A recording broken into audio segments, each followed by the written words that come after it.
जय हिंद दोस्तों मैं धीरज प्रजापति स्वागत करता हूं आपके अपने YouTube channel education your future में।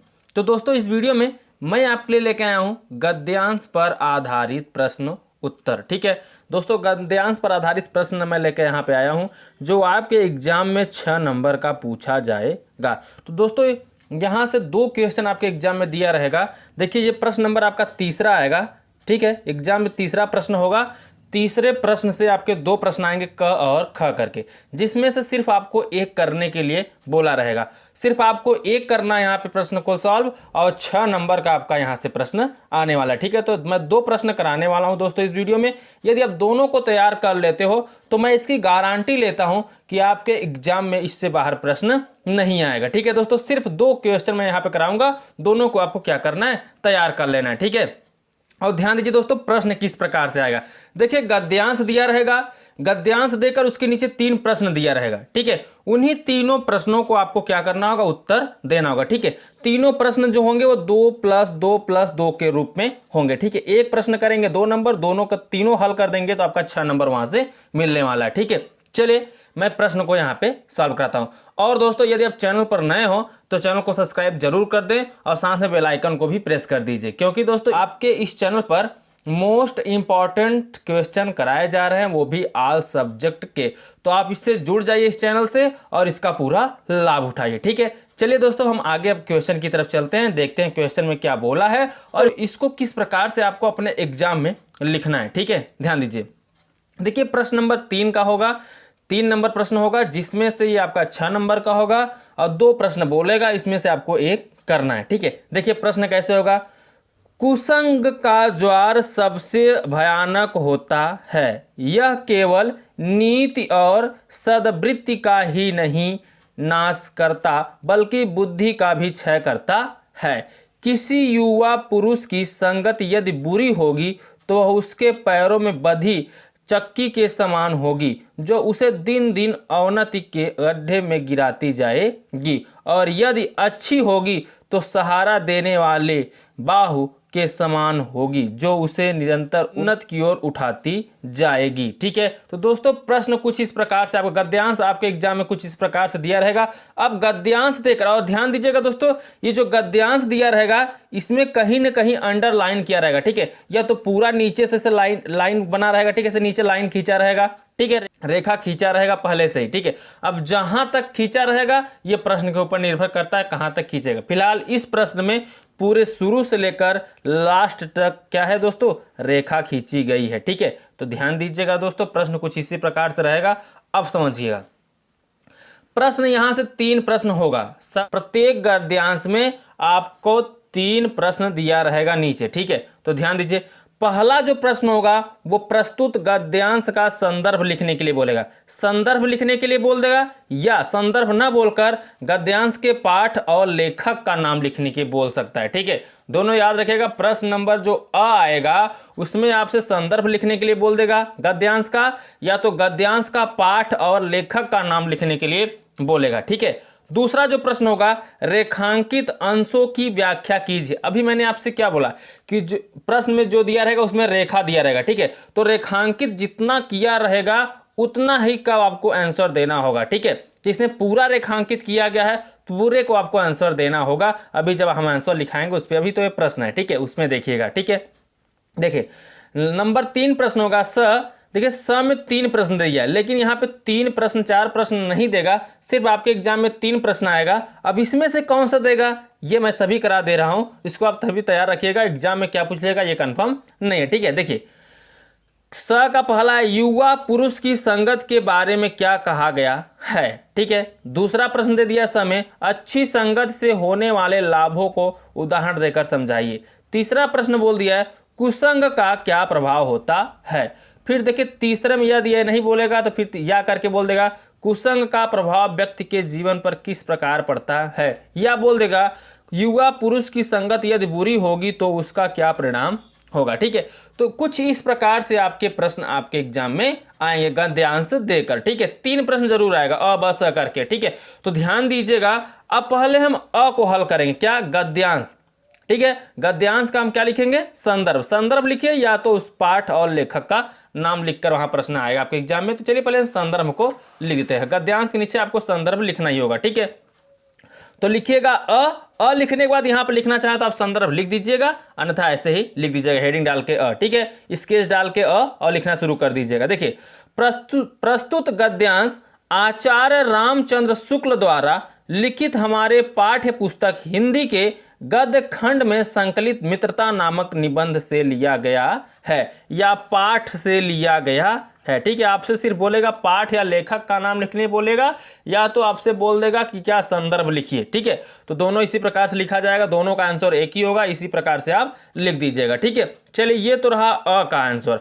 अब हम क्या करते हैं, रेखांकित अंशों की व्याख्या करते हैं, ठीक है। प्रश्न में पूरा रेखांकित किया गया है, ध्यान दीजिए, जो प्रश्न दिया गया है, गद्यांश दिया गया है, वो पूरा रेखांकित है, ठीक है। मैंने रेखा नहीं खींचा है, बट आपको ध्यान देना है कि पूरा रेखांकित रहेगा। क्लियर हो गया। चलिए ब प्रश्न को हम देख लेते हैं। अब देखिए दोस्तों, ब प्रश्न का उत्तर है प्रथम रेखांकित अंश की व्याख्या। तो हो जाएगा दोस्तों, आचार्य रामचंद्र शुक्ल का मानना है कि बुरी संगति घातक बुखार के समान हानिकारक होती है। जिस तरह कोई व्यक्ति यदि भयानक ज्वर से ग्रसित हो तो वह ज्वर उसके शरीर और स्वास्थ्य को नष्ट कर देता है तथा कभी कभी प्राण भी ले लेता है, उसी प्रकार बुरी संगति हमारी नैतिकता, सदाचार, मन तथा बुद्धि को नष्ट कर देती है, ठीक है। रेखांकित अंश की व्याख्या ये प्रथम था। अब द्वितीय को देख लीजिए। चलिए द्वितीय को देख लेते हैं। तो द्वितीय में आपको लिखना होगा, मानव जीवन में युवा अवस्था सर्वाधिक महत्वपूर्ण होती है। कुसंगत किसी युवा मनुष्य की सारी प्रगति को उसी तरह रोक लेती है जिस तरह पैर में बंधा हुआ भारी पत्थर किसी व्यक्ति को आगे नहीं बढ़ने देता, वरन प्रायः उसे गिरा देता है। इसी प्रकार कुसंगत में लिप्त मनुष्य का पतन होने लगता है और वह दिन प्रतिदिन पतन के मार्ग पर अग्रसर होता रहता है। इसके विपरीत अच्छी संगति हमारे लिए एक ऐसी सुदृढ़ वाह अर्थात सहारा होती है जो हमें गिरने नहीं देती, अपितु उन्नति के पथ पर निरंतर आगे बढ़ती है और जीवन को शुद्ध, सात्विक तथा उन्नत बनाती है, ठीक है दोस्तों। ये रहा आपका आंसर ब का। अब स का आंसर देख लीजिए, ठीक है। देखिए, स का पहला आंसर है, ठीक है। युवा पुरुष की बुरी संगत उसे अवनति के गड्ढे में प्रतिदिन गिराती जाएगी और यदि अच्छी होगी तो वह उसे निरंतर उन्नत की ओर अग्रसर करेगी, ठीक है दोस्तों। ये स का पहला आंसर रहा। अब दूसरा और तीसरा, क्योंकि स में 3 प्रश्न पूछे गए, चलिए उसको भी हम यहाँ पे देख लेते हैं। अब देखिए दोस्तों, दूसरा आंसर, अच्छी संगति सहारा देने वाली वाह के समान होती है जो व्यक्ति की जीवन रक्षक और उसे उन्नत की ओर ले जाने वाली होती है। तीसरा आंसर देख लीजिए दोस्तों, कुसंग का प्रभाव बहुत भयानक होता है। यह मनुष्य की नैतिकता और अच्छे आचरण को नष्ट कर देता है, इसके साथ साथ वह उसकी बुद्धि का भी क्षय करता रहता है। क्लियर हो गया दोस्तों। यदि आप इस गद्यांश को तैयार कर लेते हो, अभी मैं एक गद्यांश को और कराने वाला हूं, दोनों को तैयार कर लेते हो तो इसका गारंटी है दोस्तों कि इससे बाहर आपके एग्जाम में प्रश्न नहीं आएगा, तो नहीं आएगा, ठीक है। चलिए दूसरे गद्यांश को भी हम यहां पे देख लेते हैं।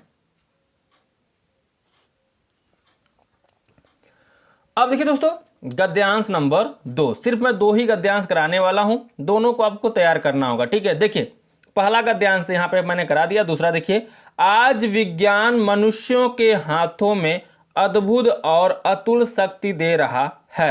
उसका उपयोग एक व्यक्ति और समूह के उत्कर्ष और दूसरे व्यक्ति और समूह के गिराने में होता ही रहेगा। इसलिए हमें उस भावना को जागृत रखना है और उसे जागृत रखने के लिए कुछ ऐसे साधनों को भी हाथ में रखना होगा जो उस अहिंसात्मक त्याग भावना को प्रोत्साहित करें और भोग भावना को दबाए रखें। नैतिक अंकुश के बिना शक्ति मानव के लिए हितकार नहीं होती। वह नैतिक अंकुश यह चेतना या भावना ही दे सकती है, वही उस शक्ति को परिमित भी कर सकती है और उसके उपयोग को नियंत्रित भी, ठीक है। ये रहा दोस्तों आपका गद्यांश। अब गद्यांश के नीचे आपके 3 प्रश्न दिए रहेंगे, ठीक है। पहला प्रश्न जो है, प्रस्तुत गद्यांश का संदर्भ लिखिए, या आपसे बोल रहा गद्यांश के पाठ और लेखक का नाम लिखिए, दोनों में से कोई एक प्रश्न पहला बोलेगा, ठीक है। दूसरा जो बोलेगा दोस्तों वो बोलेगा रेखांकित अंशों की व्याख्या कीजिए। अब जो गद्य दिया रहेगा यहाँ पे आपके एग्जाम में, गद्यांश जो दिया रहेगा उसमें बोलेगा कि जो रेखांकित रहेंगे, जैसे मान लीजिए यहां से यहां तक मैंने क्या कर दिया, इसको रेखांकित कर दिया, ठीक है। अब इसका बोल देगा व्याख्या कीजिए। लेकिन दोस्तों ये प्रश्न जो है पूरा रेखांकित किया हुआ है, तो जहां से जहां तक रेखांकित किया रहेगा वहां से वहां तक आपको व्याख्या करना होगा, ठीक है। मैंने रेखांकित इसलिए नहीं किया क्योंकि दोस्तों मेरी हैंडराइटिंग उतनी अच्छी है नहीं, अगर रेखांकित कर दूंगा तो समझ में भी नहीं आएगा, ठीक है। इसलिए मैंने सोचा कि आपको वीडियो में ही समझा दूंगा। क्लियर। देखिए दोस्तों स को देख लीजिए, प्रश्न नंबर जो स होगा, विज्ञान द्वारा प्रदत्त शक्ति का प्रयोग किस प्रकार से हो सकता है। देखिए स में सिर्फ एक ही प्रश्न पूछेगा, मैं यहाँ पे 3 से 4 करा दे रहा हूं, ठीक है। सभी को तैयार रखिए, कौन सा पूछ लेगा ये कंफर्म नहीं है स वाले में, ठीक है। देखिए दूसरा प्रश्न पूछेगा, किसके बिना प्राप्त शक्ति मानवता के लिए हितकर नहीं होती। तीसरा प्रश्न पूछ सकता है आपसे, प्रस्तुत गद्यांश में लेखक ने क्या सुझाव दिया, क्या आप इससे सहमत हैं। या आपसे पूछ लेगा विज्ञान के संबंध में लेखक का क्या विचार है। देखिए कुछ इसी प्रकार से आपके प्रश्न पूछे जाएंगे। लेकिन आपका जो पहला है प्रश्न है, प्रस्तुत गद्यांश का संदर्भ लिखिए या पाठ अथवा लेखक का नाम लिखिए, ठीक है। अथवा करके दोनों में से कोई एक प्रश्न देगा। तो पहले हम अ को यहाँ पे सॉल्व कर लेते हैं। आप उत्तर लिखिए, उत्तर लिखने में अ डालिए, संदर्भ लिखना चाहे संदर्भ यहाँ पे लिख सकते हैं। देखिए प्रस्तुत गद्यांश हमारी पाठ्य पुस्तक हिंदी के गद्य खंड में संकलित डॉक्टर राजेंद्र प्रसाद द्वारा लिखित भारतीय संस्कृति नामक निबंध से लिया गया है या पाठ से लिया गया है। आपको जो बेस्ट लगे आप उसको लिख सकते हो, ठीक है। भारतीय संस्कृति पाठ है आपका, लेखक कौन है, डॉक्टर राजेंद्र प्रसाद, ठीक है। यही दो चीजें आपको तैयार रखना है प्रश्न अ के लिए। अब चलिए चलते हैं हम प्रश्न ब के लिए, रेखांकित अंशों की व्याख्या कीजिए। प्रश्न ब में ये बोला है, तो चलिए हम व्याख्या कर लेते हैं।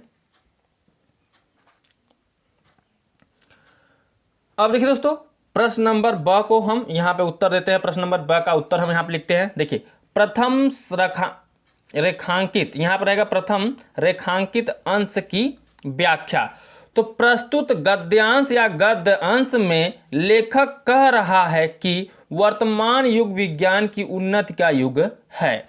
विज्ञान की उन्नति से मनुष्य को असीमित शक्ति प्राप्त हो गई है, किंतु विज्ञान से प्राप्त शक्ति का सही उपयोग नहीं हो रहा है। इस शक्ति का उपयोग एक व्यक्ति अथवा समूह के उत्थान के लिए तथा दूसरे व्यक्ति और समूह को गिराने में हो रहा है। लेखक का कहना है कि समाज में या राष्ट्र में ऐसी भावना उत्पन्न होनी चाहिए जिससे विज्ञान की शक्ति के इस दुरुपयोग को रोकने के लिए अहिंसात्मक त्याग की भावना को बढ़ावा दिया जा सके, ठीक है। ये रहा है आपका प्रथम रेखांकित अंश की व्याख्या। अब देख लीजिए आप द्वितीय रेखांकित अंश की व्याख्या। तो प्रस्तुत गद्यांश में डॉक्टर राजेंद्र प्रसाद जी कहते हैं कि यदि विज्ञान की शक्ति पर प्रेम और अहिंसा जैसे नैतिक मूल्यों का नियंत्रण नहीं लगाया गया तो वो यह मानव का हित नहीं कर सकती। नैतिक बंधन से विज्ञान की असीमित शक्ति सीमित हो सकती है और उसका उपयोग विनाश के लिए न कर निर्माण के लिए किया जा सकता है। आज विज्ञान की शक्ति को कल्याण की दिशा में प्रेरित करना अत्यंत आवश्यक हो गया है। क्लियर हो गया दोस्तों। ये रहा आपका प्रश्न ब, रेखांकित अंश का व्याख्या यहाँ पर हो गया। अब चलते हैं प्रश्न स की तरफ, ठीक है। अब देखिए दोस्तों प्रश्न स में आपके 4 प्रश्न बने यहाँ पे लिखाए हैं। किसी एक प्रश्न को आपसे आपके एग्जाम में पूछा जाएगा आपसे, ठीक है। तो किसी एक को तैयार कर लीजिए इसमें से।